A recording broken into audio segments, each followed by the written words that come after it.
vais faire cette entrevue en dansant parce qu'on est en plein cœur d'un hommage à Coupé Clouré là.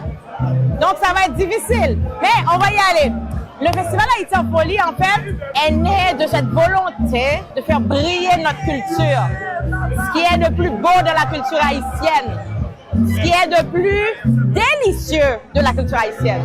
La bonne bouffe, l'artisanat, la littérature, le théâtre, l'humour, la musique évidemment, mais pas seulement la musique compas, la musique folklorique aussi, la musique racine, la musique vaudou et du compas, mais aussi du rap, du hip-hop, la musique du monde. Donc c'est toute bagaille qui est la vente culture haïtienne qu'on est en train de faire briller.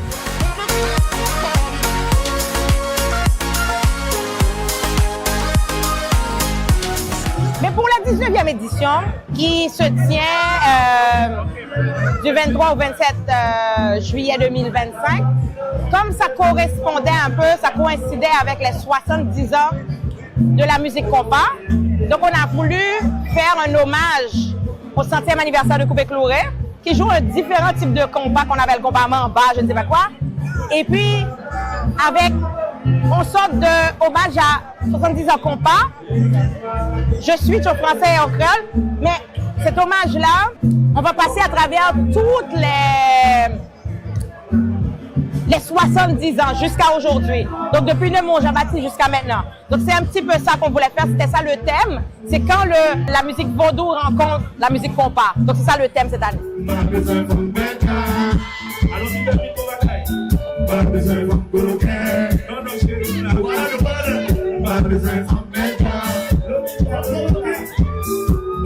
Mais je pense que c'est un festival important, essentiel. C'est un festival dont la communauté haïtienne est fière parce que c'est la chance pour la communauté haïtienne d'accueillir le monde entier ici à Montréal.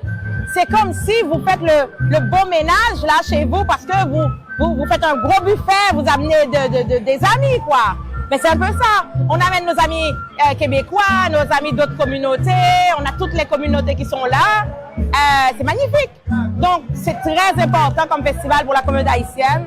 C'est un festival important parce que ça permet aussi aux Haïtiens de reconnecter avec leur culture.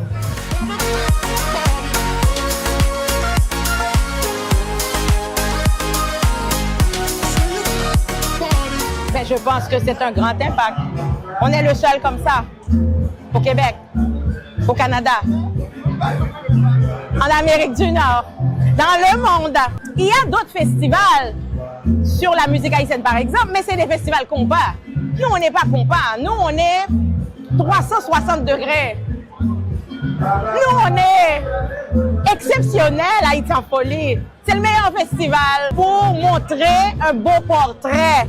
Les autres festivals sont bons aussi, mais Haïti en folie, ça montre ce qu'on ne voit pas ailleurs.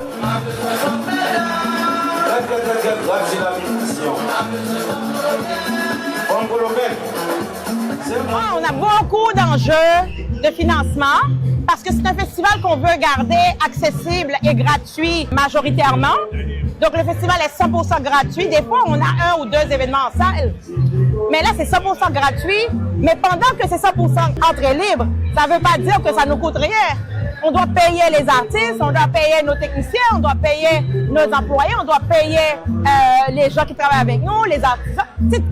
Ça coûte cher. On doit payer l'électricité, on doit payer l'infrastructure, on doit payer pour tout. Donc ça coûte beaucoup et on a besoin de plus de financement à la hauteur de qu'est-ce qu'on amène comme retombée économique, à la hauteur de qu'est-ce qu'on amène comme retombée touristique.